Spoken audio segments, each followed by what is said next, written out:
Number 1, Hatebeak. There is a metal band called Hatebeak that was formed by Mark Sloan and Blake Harrison, whose lead singer is an African gray parrot named Waldo. However, the band apparently never tours because they don't want to cause any injury to the parrot, which is very sad because I would pay so much money to see this live. The band split up in 2009 but has gotten back together in 2015 and have released an album called Number of the Beak. The band claims that their goal is to raise the bar for extreme music. Apparently they're just trying to establish themselves at the top of the pecking order. Number 2, Addicted to Heavy Metal.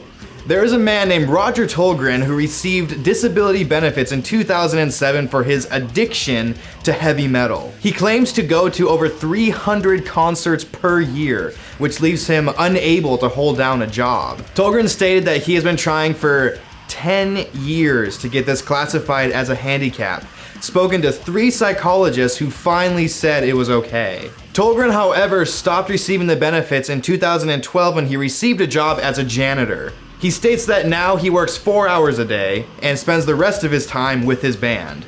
Now that's some pretty big dedication to heavy metal. Number 3, Judas Priest suicide. In the summer of 1990, Judas Priest was involved in a civil action that alleged that they were responsible for the 1985 suicides of James Vance and Ray Belknap from Reno, Nevada. The parents of the 2 boys stated that a subliminal message of "Do It" had been included in the song Better by You, Better Than Me. Judas Priest won the case and stated that if they had ever put a subliminal message in one of their songs, it would have said, "Buy more of our records." Number 4, Devil Horns.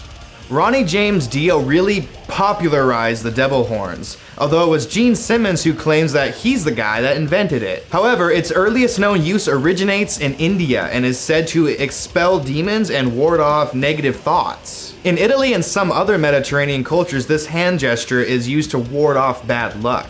Also, in many Latin countries, when this hand gesture is used and rotated back and forth, it's a term that implies cuckoldry. So just be careful who you throw the horns to next time, unless you're into that kind of thing. Number 5, Wacken Open Air Music Festival. The Wacken Open Air Music Festival attracts nearly 80,000 fans from around the world every year. Founded by Thomas Jensen, Wacken is known to be the largest metal festival in the entire world. The first Wacken show ever was in 1990 and only had 6 bands performing, including only one band named Skyline playing on that Friday night. The Wacken Festival has sold out every single show for the last 9 years. That's 80,000 plus people every year for the last 9 years. That's crazy. With these overwhelming numbers, Wacken itself is a small farming village in Germany that only has about 2,000 residents. Tickets to this festival range between $180 and $200, and they often sell thousands of tickets before the headlining bands are even announced. Now that's some dedication to metal. Number 6, Mayhem. Mayhem is one of the most controversial bands in black metal ever. Its lead singer committed suicide in 1991, and the band members carried around necklaces of fragments of his skull. It gets crazier though, because in 1993, one of the members was murdered by a former member, thus resulting in the band breaking up. The surviving members did eventually reform 2 years later and are still around to this day. Their drummer, also known as Dead, claims to be the first black metal musician to ever wear corpse paint.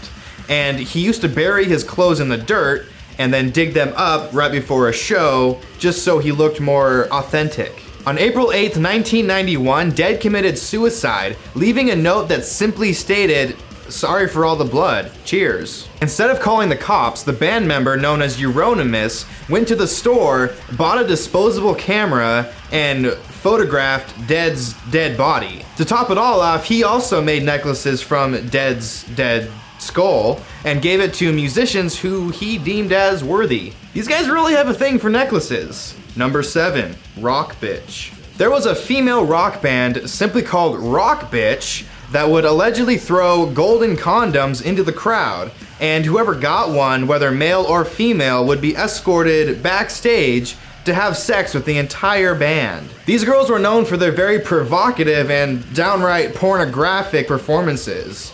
often leading to the band being completely naked and onstage sex acts. The band has, however, stated that they have never contracted any STDs, regardless of the hundreds of people that they sleep with. I mean, really, at the end of the day, they just didn't give a damn about what people thought about them. They did what they wanted to do.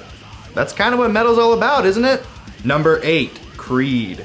This fact isn't really metal, but it's so hilarious I had to include it. In 2002, Creed put on such a bad show at the Allstate Arena in Illinois that they were sued for over $2 million. Having just recovered from a major throat infection, the vocalist Scott Stapp was on very powerful antibiotics.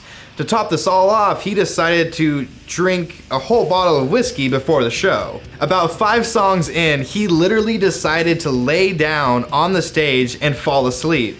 He didn't pass out, he literally went to sleep on the stage. He woke up a few minutes later to find the band still performing, and he attempted to rejoin the show. It was too late though, as the officials decided enough was enough and they ended the show early. The $2 million lawsuit against them, filed on behalf of the fans, was a success. And this is really the reason why they broke up. Way to go, Scott. Number 9, Monty Python and the Holy Grail. Led Zeppelin and Pink Floyd members actually helped to fund the making of Monty Python and the Holy Grail. One belief is that in the early 1970s, both bands played a fundraising concert to help raise money for the Monty Python troupe to fund the making of the movie. Another belief is that they simply just gave them money from their album sales. Either way, the very first showing of the movie was in a theater in Soho, and Led Zeppelin and Pink Floyd were both there. Pink Floyd were such fans of Monty Python that they would halt their recording sessions just to watch the videos. Number 10, Tom Araya. Before doing Slayer full-time, Tom Araya was a respiratory therapist. Tom's earnings as a respiratory therapist strongly contributed to their debut album Show No Mercy. After Tom requested time off work for their first European tour in 1984, he was denied, and he was later threatened to be fired due to sporadic attendance, to which he stated, "Then I guess I'm fired." Stick it to the man, Tom. Thank you so much for watching this, guys.